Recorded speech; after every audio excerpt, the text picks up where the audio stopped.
এরা জ্ঞানে বিজ্ঞানেও পারদর্শী হতে হবে, কিন্তু আল্লাহর নীতিমালার মধ্যে থেকে কথা বলেন, ঠিক কিনা? তাহলে আমাদের কোরআন একটা মানুষকে ডাক্তার বানাতে পারে কি পারে না? ইঞ্জিনিয়ার বানাতে পারে কি পারে না? তারা এখন মিসাইল বানাতে পারবে কি পারবে না? পরমাণু বানাতে পারবে কি পারবে না? গোটা বিশ্ব মুসলমানদের হাতে আসবে কি আসবে না? লিল্লাহিত তাকবীর। আমাদের বাইতুল মুকাদ্দাস আমরা ফিরে পেতে চাই। আপনারা চান? আপনারা চান? দুহাত দেখতে চাই, লিল্লাহিত তাকবীর। আমাদের বাবরি মসজিদকে হত্যা করা হয়েছে। এই দাদাবাবু আমাদের বাবরি মসজিদকে শহীদ করে দিয়েছে, অসংখ্য মসজিদকে শহীদ করে দিয়েছে। ওই জায়গাগুলোতে আমরা আবারও আমাদের মসজিদ নির্মাণ করতে চাই। পারবো তো ইনশাআল্লাহ? সেই শক্তিমানী শক্তি আছে তো? আমরা বলেছি এজন্য আমাদের একটাই দুটো কাজ। আজকের আলোচনার রিমাইন্ডার দিতে চাই, আমাদের কয় কাজ। রসুলের শিক্ষা তো দিতে পারলাম না, তবে মেসেজ দিয়ে যাচ্ছি। নাম্বার 1, আমাদের শিক্ষায় দীক্ষায় আরো স্বাবলম্বী হতে হবে, জ্ঞান ও বিজ্ঞানে পারদর্শী হতে হবে। কথা ক্লিয়ার? 2 নাম্বার হচ্ছে ওয়াতাসিমু বিহাবলিল্লাহি জামিয়া, ঐক্যবদ্ধ জীবন যাপন করতে হবে। 54 বছরের শাসন করেছে বাশার আল আসাদ। এর বাপ ছিল এক স্বৈর শাসক, নিজেও এক স্বৈর শাসক। 24 বছর পর্যন্ত মানুষকে জ্বালিয়েছে, এমন বিচ্ছিরি অবস্থা করেছে। আমরা তো বাংলাদেশে আয়না ঘরের নাম শুনেছি, কিন্তু এমন আয়না ঘর বাশার আল আসাদ সাজিয়েছে যা কল্পনাও করা যায় না। আমাদের মুসলিম মা বোনেরা সেখানে বন্দী ছিল। এদের পরে এমন নির্যাতন করেছে, পাশবিক নির্যাতন। ইয়াং তরুণীকে ধরা হয়েছে, যখন বন্দি থেকে মুক্তিশালা থেকে বের করা হয়েছে, বাচ্চা সহ বের করা হয়েছে। তাহলে কিভাবে নির্যাতন করা হয়েছে কথা বলেন? যখন পলাইছে, আমাদের এই 24 সাল তো উইকেট পড়ার সাল চলিছে না? তা এখন ও পলানোর সময় 2 টন 1 টনে 1000 কিলো না, 2 টন ডলার নিয়ে পলাইছে। ওরে আল্লাহ রে! মোবাইলে যদি আপনি হিসাব করতে যান, তা মোবাইল কবে আই এম সরি। এই জন্যে ওরাও ওর গুণে কোনো হদিশ পায়নি, তার পালায় ওজনে মাপ, ওজনে মেপে টাকার ওজন হয়েছে কত? 2 টন। বাড়িতে পাওয়া গেছে 40 টন হচ্ছে স্বর্ণ। সুবহানাল্লাহ কন কথা, তা কোন একটা কিছু নাউজুবিল্লাহ কন না, সুবহানাল্লাহ কন। ওর বাসা স্বৈর শাসকের পক্ষে যদি থাকেন তাহলে সুবহানাল্লাহ কন, আর যদি মাজলুমের পক্ষে থাকেন নাউজুবিল্লাহ কন। কি একটা মানুষের বেঁচে থাকার জন্য কি এত দরকার? 40 টন সোনার দরকার, কি করবে? 1000 টাকার নোট একটার পরে একটা, একটার পরে একটা, একটার পরে একটা সাজাইলে মানে বুঝলাম না যে 2 টন মানে সে তো 1000 টাকার নোট না। $1 মানে কি? ডলারে কত আসে এখন বাঙালি? 119 টাকা $1। তাইলে 2 টন মানে 2000 কিলো টাকা। সে কি টাকা? এই নিয়ে বিমানে পলাইছে। আরো একজন পলাইছে, কয়ে 14টা লাখিস আছে না নাই? আল্লাহ মাফ করে, ওদিকে যা না যাই। আগের হুজুর কইছে গিবাদ টিবাদ করা যাবে না, নাই করলাম। এই রাজার বাড়িতে গেছে এক ভিখারি, যে এখন দেখে রাজার ছেলে কালা হইছে। কি হইছে? এখন ও এসে বলতেছে রাজার ছেলে কালা হয়েছে, তো আমার বলে দরকার কি? ও আমার কত দরকার আছে কোনো? তার মানে কি বলার বাকি থাকলো? তা আমার কোনো বলার দরকার নেই। তাহলে পৃথিবীতে জুলুম আছে না নাই? জুলুম এত একটা খারাপ জিনিস। আল্লাহ তাআলা যদি কোনো জমিনে জুলুম চলে, সেখানে সমস্ত বরকতের দরজা বন্ধ করে দেন। আব্দুল্লাহ ইবনে আব্বাস রাদিয়াল্লাহু তাআলা আনহু একটা ঘটনা বর্ণনা করেছেন। রাইসুল মুফাসসিরিন, আমার সময় শেষ হলে বলেন, আমি কিন্তু কারো হক নষ্ট করতে চাই না। উনি আসলে সিগন্যাল দিবে। রাইসুল মুফাসসিরিন আব্দুল্লাহ ইবনে আব্বাস রাদিয়াল্লাহু তাআলা আনহু বলেন চিৎকার করে, ইনি রাইসুল মুফাসসিরিন, তিনি বর্ণনা করেছেন। আমি হাদিস যাচাই করে দেখিনি। তো ইনি একটা ঘটনা বর্ণনা করেছেন যে এক শাসক তৎকালীন সময়ের রাজা বাচ্চাদের ওই শিকার মিকার বেশ একটু ওইদিকে মনোযোগ, প্রায় রাজা বাচ্চাদের ঘটনা পড়লে দেখবেন যে ওরা শিকার করতে বেশ পছন্দ করত। শিকারে গেছে, যাওয়ার পরে সন্ধ্যা হয়ে গেছে, উনি রাজ্যে ফিরতে পারেননি।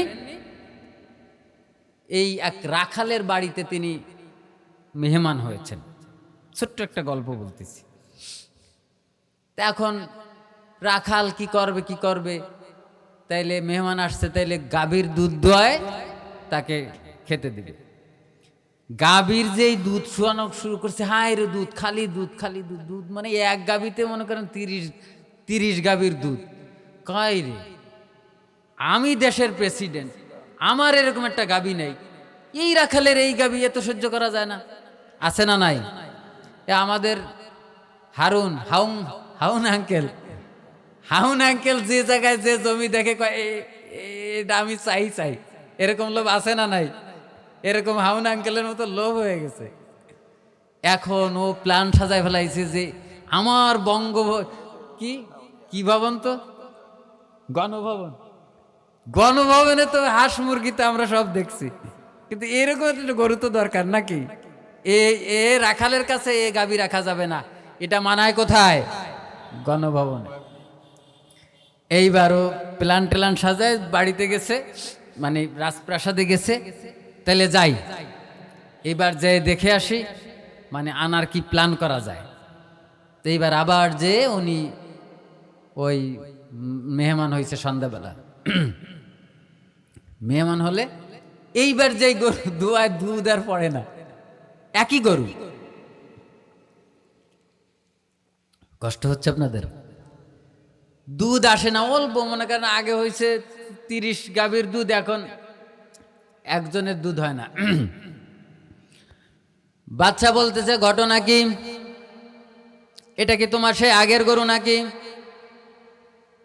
রাখাল বলল, হ্যাঁ আগের গরু, কিন্তু এই অবস্থা কেন? গতবার দেখে গেলাম এত দুধ দেয়, আজকে কেন? এর কি চিকিৎসা করতে পারো না? কি সমস্যা? কারণ এখন লস হচ্ছে কার? কথা বোঝেন নাই? ডাকাত দাঁড়ায় রয়েছে একেবারে ফিটিং ফাটাং হয়ে, এই গরু ফিরাই নিয়ে যাচ্ছিস কেন? কয় দাম কমায় গরু বেচবো না।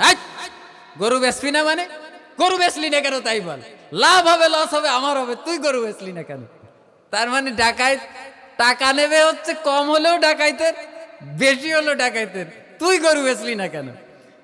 তা তোর গরু চিকিৎসা করিস না কেন? গরু তো এখন আমি নিয়ে যাবো বঙ্গভবনে। কথা বলেন ঠিক কিনা? কি ব্যাপার হয়েছে কি? গরুতে দেখে গেলাম এত সুন্দর দুধ দেয়, সেই গরুর অবস্থা এমন কেন? কেন ডাক্তার দেখাচ্ছ না? পশু চিকিৎসক দেখাও। কয় পশু চিকিৎসকের কাজ হবে না। কয় কেন, কি হয়েছে? কয় আমার মনে হয় আমার দেশের বাদশা কোনো জায়গায় জুলুম করা শুরু করেছে। নাউজুবিল্লাহ বলেন। তৎকালীন যুগের বাদশা তো আমাদের অংশাংশচির মতো না, আর বাশার আল আসাদ না, আর একজনের কথা বললাম না, বাসুরের নাম নিয়ে দরকার নেই। এখন উনি ওনার সাথে সাথে কথাটা লেগেছে যে তাইলে আমি এখনো জুলুম করিনি, কেবল জুলুমের কি করছি? নিয়াত করছি, নিয়াত, জুলুমের নিয়াত করেছি। তাই যদি গরুর গাভীর দুধ বন্ধ হয়ে যায়, বরকত শূন্য হয়ে যায়, তাহলে জুলুম করলে কি হয়? উনি বুঝতে পারলেন, হায় রে আমি বোধহয় এই লোকটার পরে জুলুম করতে যাচ্ছিলাম। উনি ওখান থেকে চলে আসলেন। চলে এসে আবার গেলেন তৃতীয়বার।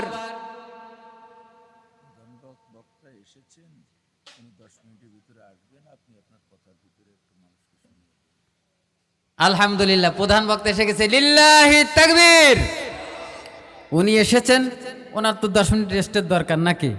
একটু পানি চুনি খেয়ে আসতে আসতে আমরা আপনাদেরকে ওয়াদা করেছিলাম আরো দুই একটা কথা বলবো, তার আজকে তো হলো না। যদি আল্লাহ কোনোদিন কবুল করে আমরা আবার কথা বলার চেষ্টা করব, ঠিক আছে ইনশাল্লাহ। উনি আসতে আসতে আমরা এই গল্পটা শেষ করি নাকি? ইনশাল্লাহ, ধৈর্য সহকারে বসেন। এখন বাদশা মহাশয় চলে গেছেন, খুবই অনুতপ্ত, হায় রে আল্লাহ, যে আমি শুধু নিয়াত করেছি, এদিক মনোযোগ, আমি শুধু কি করেছি, নিয়াত করেছিলাম, তাতেই যদি এই হয়। তিনি তৃতীয়বার আবার আসলেন, আল্লাহর কাছে খাস করে তওবা করলেন যে আল্লাহ আমার ভুল হয়েছে, আমি এদেশের প্রেসিডেন্ট, আমি যদি খারাপ কোনো জুলুম মানুষের পরে করি তাহলে বরকত শূন্য হয়ে যাবে, আমি আমার ভুল বুঝতে পেরেছি, আমি আর কারোর পরে জুলুমের কোনো নিয়াত করব না। রাখালের কাছে আসলেন, গরুর কি হালাত দেখতে হবে। এরপরে যখন তৃতীয়বার তিনি আসলেন, আবার মেহমানদারির জন্য যখন আবার দুধ দোয়ানো শুরু করলেন, এরপরে আগের মতো তার থেকে বেশি দুধ দুয়ে চলে আসলেন। কি ব্যাপারে, গরু সেই গরু নাকি? কয় হ্যাঁ সেই গরু, একই গরু। কি ব্যাপার, ডাক্তার দেখাইছো নাকি? কয় না ডাক্তার দেখাই না। দুধ বাড়লো কিভাবে? আমার মনে হয় আমাদের দেশের বাচ্চা আবার মানুষের পরে ইনসাফ শুরু করেছে। সুবহানাল্লাহ। বাচ্চা জড়িয়ে ধরলেন তাকে, কান্না করে বললেন, দেখো হে, এই জনপদের বাচ্চাকে তুমি চেনো নাকি? কয় না। সে অধম, আমি তিনবার তোমার বাড়িতে এসেছি, আমি এই রাষ্ট্রের বাচ্চা, আমি প্রেসিডেন্ট। তোমার গরু প্রথমবার দেখেছিলাম আমি, এত সুন্দর গরু, এত পরিমাণ দুধ দেয়, এটা তোমার বাড়িতে মানায় না। আমার মনে হয়েছিল এটা মানায় বঙ্গভবনে, গণভবনে মানায়, সেজন্য আমি নিয়াত করেছিলাম তোমাকে ছলে বলে কৌশলে তোমারে জঙ্গি মামলা দিয়ে আস্তে করে পাচার করে নিয়ে যাব। কথা বলেন ঠিক কিনা? প্রথম আলো যে কি পরিমাণে জঙ্গি নাটক সাজাইছে, এখন আর জঙ্গি পাওয়া যায় না। কথা বলেন। যাক, এরপরে তিনি বললেন, দেখো আমাকে ভুল হয়ে গেছে, আমাকে মাফ করো। তুমি বলেছ দেশের প্রেসিডেন্ট কারোর উপর জুলুম করেছে, তাই বোধহয় বরকত শূন্য হয়েছে। না না না না না, বিষয়টা তা নয়। দেশের কোনো প্রেসিডেন্ট জুলুম করে লাগে না, বরং জুলুমের নিয়াত যদি করে তাহলে বরকত শূন্য হয়ে যায়। আমি তার প্রমাণ। তা না হলে আমি তোমার জিনিস নিই নাই, তাই তোমার গরুর বরকত শূন্য হয়ে গেছে। ওই 5 তারিখের পরে বুঝছেন, দেখি শসা লাগাইছিলাম বাড়ির সামনে, ছাদে গাছ লাগাইছি। অন্যবার তো এই স্প্রে সে স্প্রে, আর জাহরুল ভাই তো আমার বাড়িতেই ভাড়া থাকে, ওষুধের তো অভাব নাই, কিন্তু কোনো সময় ফসল এত ফলে না। এইবার শসা লাগাইছি, কয়দিন পরে দেখি হাই রে, ডোগায় ডোগায় শসা খাইছে। এই তো আমি প্র্যাকটিক্যাল ধারণা পাইছি যে একেবারে ফলে ফুলে ভরা কেন, তা দেশের থেকে জুলুম কিছুটা কমেছে। কথা বলেন ঠিক কিনা? এখন দেখবেন বাজারে এখন এই 2 কেজি 10 টাকা। আজকের আপনাদের পতেরা কপি, যে কপির 70-80 টাকা কেজি, ফুলকপি তো প্রায় 100 খানেক, এরকম দাম ছিল না। আজকে দেখলাম এই 2 কেজি 15 টাকা, 1 কেজি 10 টাকা 5 টাকা। কি বরকত আছে না নাই? আমরা সার কথা এটা বলতে চাচ্ছি। প্রধান বক্তা যেতে এসে গেছে, মূল আলোচনায় আমরা যেতে পারলাম না। সিরাতের অল্পটু তো শুনলাম। দুটো কথা বলে যেতে চাই। জুলুম আমরা কারোর পরে করতে চাই না, পারবো তো ইনশাল্লাহ। জুলুম করতে চাই না, জুলুম সহ্য করতে চাই না, ইনশাল্লাহ বলেন। জুলুম দেখলে বাধা দিব তো, বাধা দিব তো লিল্লাহি তাকবীর। কুনতুম খায়রা উম্মাতিন উখরিজাত লিন-নাসি তা'মুরুনা বিল মা'রুফি ওয়া তানহাউনা আনিল মুনকার। আল্লাহ তাআলা বলছেন, তোমাকে শ্রেষ্ঠ মানুষ কেন বানিয়েছি জানো? তোমাকে শ্রেষ্ঠ মানুষ এই জন্য বানিয়েছি, তুমি সৎ কাজের আদেশ করবে, অসৎ কাজের নিষেধ করবে। ও মুরব্বীর একেবারে এই পর্যন্ত টুপি টানা, এত বড় দাড়ি, তার সামনে একটা ছোকরা বিড়ি একটার পর একটা টানে, একটার পর একটা টানে, কিন্তু কোনো কথা কয় না। সাথে তার 2 টান দেওয়া হয়ে যাচ্ছে। কারণ আপনি অন্যায়ের প্রতিবাদ করবেন না, আপনি কিসের ভয় পান? আপনি তো খায়র উম্মত, অন্যায়ের প্রতিবাদ আপনাকে করতে হবে। কথা বলেন ঠিক কিনা? আচ্ছা, আমি একটু শেষ করে দিচ্ছি। লেখাপড়ার কথা কেন বললাম? যে মুহাম্মদুর রাসূলুল্লাহ সাল্লাল্লাহু আলাইহি সাল্লাম কয় বছর বয়সে হিলফুল ফুজুল গঠন করেছিলেন? কয় বছর বয়সে? 17 বছর বয়স থেকে একেবারে 40 বছর পর্যন্ত, 23 বছর পর্যন্ত হিলফুল ফুজুল সংগঠন তৈরি করলেন, কিন্তু সমাজ থেকে কি দুর্নীতিবাজ উৎখাত হয়ে গেছে নাকি? উৎখাত হয়ে যায় নাই। লাগবে কি? কোরআন লাগবে, কোরআনের শাসন লাগবে। কোনো কথায় কাজ হয় নাই, বহুত চেষ্টা করেছে, কাজ হয় নাই। এরপরে আল্লাহ তাআলা হেরা গুহাটাকে ডাক দিলেন, সুবহানাল্লাহ বিহামদি, ডাক দিয়ে বললেন, শোনো এইবার কাজ হবে, আসল মেডিসিন এসে গেছে। বলল, ইকরা বিসমি রাব্বিকাল্লাযী খালাক, খালাকাল ইনসানা মিন আলাক। বললেন পড়ো তোমার প্রভুর নামে। এরপরে বললেন খালাকাল ইনসানা মিন আলাক। আলাক আলাক আলাক, এটার ব্যাখ্যা কি পারবে? আলাক চেনেন? দেখছেন কোনো দিন? বাজারে কিনতে পাওয়া যায়? মালিককে, মালিককে। আজকের যদি গোটা পৃথিবীর ভিতরে আমরা পরমাণু শক্তিতে শক্তিধর থাকতাম, তাহলে আমাদের মাথায় কি বোমা ফেলতে পারত? বাইতুল মুকাদ্দাস আমাদের সম্পদ না ইহুদিদের সম্পদ? আমাদের সম্পদ।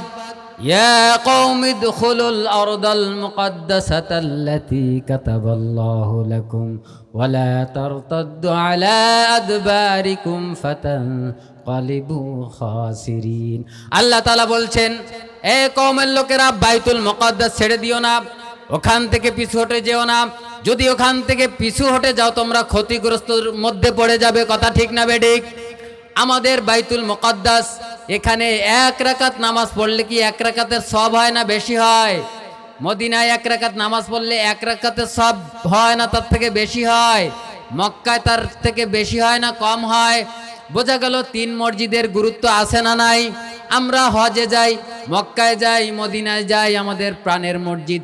17 মাস পর্যন্ত যেদিকে মুহাম্মদুর রাসূলুল্লাহ সাল্লাল্লাহু আলাইহি সাল্লাম যেদিকে ফিরে সেজদা দিয়েছেন, আজকে আমাদের সেই মসজিদ আমরা ঘুরে দেখতে পারি না। কথা বলেন ঠিক কিনা? কেন পারি না? সেখান থেকে তো আমাদের পিছু হাঁটা নিষেধ ছিল। আমরা জ্ঞানে বিজ্ঞানে পারদর্শী নই। আজকে আমাদের মিসাইল কোথায়? আজকে আমাদের পরমাণু কোথায়? আমরা কেন ভালো ডাক্তার পৃথিবীতে ছেড়ে দিতে পারলাম না? আজকের যে ডাক্তারগুলো আছে সেগুলো ডাক্তার না কসাই? 2-4 জন ছাড়া সব কি কসাই না ভালো? তাহলে আমাদের বিজ্ঞানের ব্যাপারে কোরআনে কথা এসেছে কি আসে নাই? বিজ্ঞানে কোন জিনিস আল্লাহ তাআলা বাদ রেখেছেন? কোন জিনিস বাদ রেখেছে? আল্লাহ তাআলা এই কিতাবকে বলেছেন কমপ্লিট কোড অফ লাইফ, পরিপূর্ণ জীবন বিধান, তিবিয়ানাল লিকুল্লি শাই। আয় হায় হায়, তুমি মেডিকেল সায়েন্স চাও, দেব। পরমাণু বিজ্ঞানী চাও, দেব। ফিজিক্স, কেমিস্ট্রি, অর্থনীতি, বায়োলজি কি চাও? সব কোরআনে আছে না নাই? খালি রাজনীতি নেই, এটাও আছে নাকি? ও কথা বলা যাবে না, ও কথা বলা যাবে না, চাকরি থাকবে না। ওদিকে বললাম না, ওদিকে বলার দরকার নেই। একটু সায়েন্স নিয়ে 2টো কথা বলি আসা পর্যন্ত। প্রথমে বললেন আল্লাহর নামে পড়বে, তারপরে কি বললেন? খলাকাল ইনসানা মিন আলাক। আলাক বলে যদি সরে যাই, প্রত্যেকটা শব্দ কোরআনের এক একটা শব্দের হাজারো ব্যাখ্যা আছে না নাই? কথা বলেন। আলাক হচ্ছে মায়ের, ওই যে আজহারি মালয়েশিয়াতে ইমব্রোলজি, ভ্রূণ তত্ত্ব নিয়ে এই আয়াতগুলোর পরে গবেষণা করে পড়াশোনা করেছেন। সুবহানাল্লাহ বিহামদি। এই আলাক হচ্ছে মায়ের ইহরামের ভিতরে ঝুলন্ত একটা বস্তু। আমরা পৃথিবীতে এসেছি এই আশাকে কেন্দ্র করে। আল্লাহ কি পরিমাণে সায়েন্স রেখেছেন আমরা কোনোদিন গবেষণা করে দেখেছি? আমরা ভেবেছি এই কোরআন এসেছে, বাবা মারা গেছে, এই তাল বেলিম আসো, খতম দিতে হবে, দ্যাটস ইট, আর কোনো কিছু না এর কাজ। অমুকের মাথা জ্বালা হয়েছে, লিখে একেবারে তাবিজে ভরে এই জায়গায় ঝুলাই দেবা, মাথা জ্বালা সেরে যাবে। এই তাবিজের কিতাব আর কি? এটা যে একটা কনস্টিটিউশন, এটা আমরা ভুলে গেছি। দেখেন আমাদের এই শরীর, আমরা তো ছোটবেলায় পড়েছি, আমাদের এই শরীর হচ্ছে কোষ দ্বারা গঠিত, সেল, তাই না? কোষ, এক একটা কোষে 23টা ক্রোমোজোম থাকে। কয়টা? এই আলাক, আমি বলতেছি যে এটা কোরআন, যখন আপনি বিজ্ঞানের দিক যাবেন মনে হবে পুরোটাই বিজ্ঞানের কিতাব। আপনাদের কি পাছায় ফোড়া টোড়া আছে নাকি? না বুঝলাম না, কষ্ট পাচ্ছেন? আসেন, প্রধান বক্তা এসে গেছে, চলে আসেন। আমরা তো ভাবতেছি হায় রে কি সমস্যা, চলে আসেন। প্রধান বক্তা এখনই চলে আসবে, একটু খেয়াল করেন। আমরা সিরাতের অল্প অংশ ছাড়লাম, পড়াশোনার ব্যাপারে একটু বলতেছি। আজকে যদি আমাদের হাতে বড় পরমাণু থাকতো তাহলে কিন্তু আমাদের বাইতুল মুকাদ্দাস হাতছাড়া হতো না। তাহলে আমি মেডিকেল সায়েন্সের প্রথম ইকরা বিসমি রব্বিকাল্লাযী খলাক খলাকাল ইনসানা মিন আলাক দ্বিতীয় লাইন থেকেই আল্লাহ তাআলা বিজ্ঞান দিয়ে দিলেন। কথা বলেন ঠিক কিনা? আবার আল্লাহ তাআলা বলছেন ইয়াসিন ওয়াল কুরআনিল হাকিম, বিজ্ঞানময় কোরআনের শপথ। সুবহানাল্লাহ বলে না? তাহলে বিজ্ঞান জানার দরকার আছে না নাই? আজকের আমাদের সমাজে ডমিনেট থাকার কারণ হচ্ছে আমরা জ্ঞান বিজ্ঞানে অনেক পিছিয়ে গেছি। আমাদের এই পা কয়টা? দুইটা পা। একটা পা যদি আমার না থাকে তো চলতে হবে কিরকম? এই, তাই না? আর পা যদি দুইটা সমান সমান থাকে, সমান্তরাল, তাহলে সুন্দরভাবে হাঁটা যাবে কি যাবে না? তাহলে এখন আমাদের গোটা আরব বিশ্বের একজন হাফেজে কোরআন, একজন আলেম, সে ডাক্তার, ইঞ্জিনিয়ার, ব্যারিস্টার, আজকের যদি একজন হাফেজে কোরআন, একজন মাওলানা যদি ইঞ্জিনিয়ার হতো, তার রডের বদলে বাঁশ দিত। আর এই যে ডাক্তারগুলো এরকম ডাকাতি করতো, আজকে আমাদের দেশ থেকে কেন দাদা বাবুর দেশে যাওয়া লাগবে? কথা বলেন, কেন যেতে হবে? আমাদের দেশের ডাক্তাররা বিদেশ থেকে পড়ে আসেনি, এদেশে পড়াশোনা করেনি, তাদের থেকে ডাক্তার আমাদের খারাপ নাকি? অর্থের কাছে বিক্রি হয়ে গেছে, মানসিকতার কাছে বিক্রি হয়ে গেছে। কথা বলেন ঠিক কিনা? এই আমার দেশের এক লোকের, আমি একটা কারগুজারি, এক লোকের প্রচণ্ড মাথা যন্ত্রণা, এ দেশের ডাক্তার বেটে খাওয়া শেষ, খালি অ্যান্টিবায়োটিকের লক্ষ লক্ষ টাকা শেষ গেছে ইন্ডিয়ায়। আমি নিজে গত বছর বেশ কতগুলো মাহফিল করেছি, আমি বেশ কিছু তথ্য নিয়ে আসছি।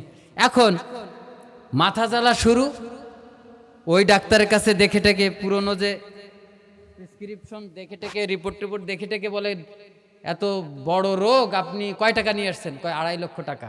কয় টাকা বের করেন? টাকা বের করে রাখছে টেবিলের পরে। খুরসা টাকা বের করেন।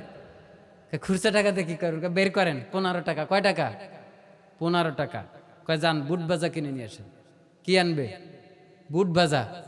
আসলাম এত দূরে চিকিৎসা করতে, কয় বুট ভাজা নিয়ে আসেন। কোনো কথা? আর কি করেন আপনি? কয় যান নিয়ে আসেন। শক্ত বুট ভাজা কিনে নিয়ে আইছে। আনার পরে করছে এটা আপনি সকাল সন্ধ্যা খাবেন। কি করবেন? সকাল সন্ধ্যা ট্যাবলেট। কে আর কি করেন নাকি? আমি মাথার যন্ত্রণা বেছে না, খাবেন। আপনি 2, 4, 5 দিন 7 দিন খান, এরপরে যদি মাথা জ্বালা না যায় তা আবার আইসেন, আশা লাগবে না। ও এসে কয় কি সব্বুর আসে ইয়াতে পড়লাম। বাড়ি এসে ওই বুট ভাজা খাওয়া শুরু করছে। আস্তে আস্তে ওর বুট ভাজা খেতে খেতে মাথা জ্বালান নেই। হাসতেছেন, বাস্তব ঘটনা। এরপর উনি কয় বলে কি বুট ভাজায় কি করে এত বড় মাইগ্রেনের ব্যথা যায়? আবার ওখানে চলে গেছে। কয় আবার আসছো কেন? কামার আগে রহস্য বলেন, বুট ভাজার রহস্য বলেন। কে বাপুরে, তোমার একটা শিরা এই কারণে একটার পরে আর একটা উঠে গেছিল, ওই বুট ভাজা কট্টাস করে চাপ দাও, ও চট্টাস করে আস্তে আস্তে ওর জায়গায় চলে আইছে। কয়েকদিন চাবাইছো, ওর শিরার জায়গায় শিরায় চলে গেছে, তোমার মাথা জ্বালা ভালো হয়ে গেছে। সুবহানাল্লাহ বলে না? তার মানে যে যে বিষয় অভিজ্ঞ সেই বিষয়ে সে ভালো চিকিৎসা দিতে পারে। আমাদের ডাক্তাররাও কিন্তু বুট ভাজার চিকিৎসা দিতে পারতো, কিন্তু ওই যে অ্যান্টিবায়োটিকের ঘরের থেকে 5 লক্ষ টাকা ওই যে বাড়ি করার সময় নিয়ে নিছিল। ওর তো ও রোগ থাকুক আর না থাকুক আগে অ্যান্টিবায়োটিক, ও ডাক্তার ঢোকার রোগ এখনো বলেনি যে আমার কি রোগ হয়েছে, ওর কিন্তু আগে অ্যান্টিবায়োটিক লেখা। বাইরে ওরা দাঁড়ায় রয়েছে ছবি তোলার জন্য, বোঝেন না? আপনি দেখবেন হাসপাতালগুলোতে সব লাইন দিয়ে সাহেব বাবুরা দাঁড়ানো। এখন ও যদি অ্যান্টিবায়োটিক না লাগে, ওর কি রোগ হয়েছে ওটা তো আমার জানার দরকার নেই, আমি তো টাকা খেয়ে বসে আছি। এজন্য বাইরে লোক দাঁড়ানো। রোগ আমার জানার দরকার নেই, আগে অগ্রিম লেখা শুরু। ওদের আপনি বলেন এদিকে ওর ওষুধ, ওর হচ্ছে ওইদিকে ধান্দা, ওর ওষুধ ওর যেগুলো সেগুলো লেখা ক্লিয়ার। এরপরে বুঝছে এই রোগ, তা ঠিক আছে প্যারাসিটামল সাথে একটা নাপাডল লেখে শেষ। নাউজুবিল্লাহ বলে না? এই অমানুষ বাংলাদেশে আছে না নাই? আছে না নাই? আমরা দেখেছি আমাদের মা বোনেরা সিজার করতে গিয়েছে, মদ খেয়ে গাঁজা খেয়ে সিজার করেন, আল্লাহ জানে। সিজার করে ওর সে কেউ ওর ভিতরে বাইরেতে সেলাই দিয়ে দিচ্ছে। একাধিক ঘটনা আছে বাংলাদেশে। এরা কি? কারণ হচ্ছে এরা শিখেছে কিন্তু এই কোরআনের শিক্ষা ওই যে পড়তে বলেছে, কিন্তু পড়ার আগে রবের নামে পড়া শুরু করে না। এই কথা বলেন ঠিক কিনা? ইকরা বিসমি রব্বিকাল্লাযী খলাক খলাকাল ইনসানা মিন আলাক। দেখো আমি দ্বিতীয় শব্দ বিজ্ঞানের দিলাম, বিজ্ঞানেও তোমরা পারদর্শী হও। তুমি যদি আমার সৃষ্টি জগৎ নিয়ে চিন্তা করো, দেখো কত সায়েন্স বায়োলজির ব্যাপারে কত কিছু এখানে দিলাম। তোমাদের শরীরের একক তোমরা ছোটবেলায় পড়েছো, কোষ দ্বারা গঠিত হয়। প্রত্যেক কোষে 23টা ক্রোমোজোম থাকে, প্রত্যেক ক্রোমোজোম জোড়ায় জোড়ায় থাকে। এই স্কুলের ছাত্ররা আছে না? হ্যাঁ, খেয়াল দিয়ে শুনতে হবে। কয় জোড়া থাকে? 23 জোড়া। বলেন কয় জোড়া? কোষ। মানব দেহের একক কি বলেন? কোষ। মানব দেহের একক কি? কোষ, সেল। এই কোষ, প্রত্যেক কোষে ক্রোমোজোম থাকে হচ্ছে 23 জোড়া। কয় জোড়া? 22 জোড়া থাকে, দুইজন দুইজন করে সংখ্যা দিয়ে, যেমন 2টা 1, 2টা 2, 2টা 3, মনে করেন 2টা কলা, 2টা আলু, 2টা পেঁয়াজ, এরকম কয় জোড়া? 22 জোড়া। লাস্টের যে জোড়া, সেই জোড়ায় একটা হচ্ছে এক্স আর একটা হচ্ছে ওয়াই। বুঝছেন? বুঝে যাওয়া লাগবে।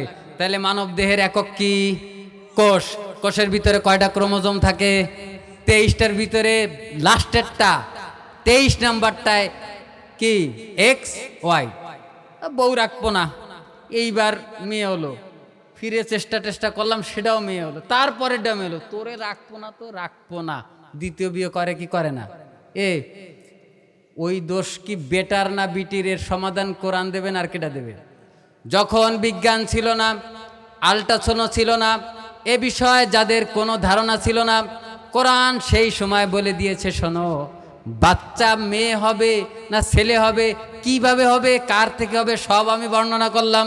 আজকের আধুনিক চিকিৎসা বিজ্ঞান ওর মাথা খারাপ হয়ে গেছে। বলে কি রে, 1400 বছর আগে যা আমরা 50 বছর আগেও কল্পনা করতে পারি নাই, একটা পুরুষের ভিতর থেকে কিভাবে এই বাচ্চার পদ্ধতি আসে। খলাকাল ইনসানা মিন আলাক। 23 নম্বরে তাইলে এক জোড়ার মধ্যে কয় জিনিস পেলাম? X Y. এই যে কোষ থেকে এইবার আর একটা কোষ তৈরি হয়, এটা হলো নর্মাল কোষ, মানে আধা কোষ। আমাদের শরীরে যে কোষ থাকে, এই কোষের ভিতরে ডিএনএ থাকে, সেই আমাদের পাজর থেকে আস্তে বীজ্র আকারে যায় না, ওর ভিতরে কোটি কোটি শুক্রকীট থাকে, ওটাও একটা কোষ। সুবহানাল্লাহ বলে না? এই যে কোষ, এই কোষের ভিতরে এই কোষের ব্যবধান আছে। সুবহানাল্লাহ বলে না? কোরআন কত কথা বলতেছে। এই যে শুক্রকীটের ভিতরে যে কোষ আছে, এখানে ছিল 2টা জোড়া, এখানে একটা। কথা বুঝতে পেরেছেন?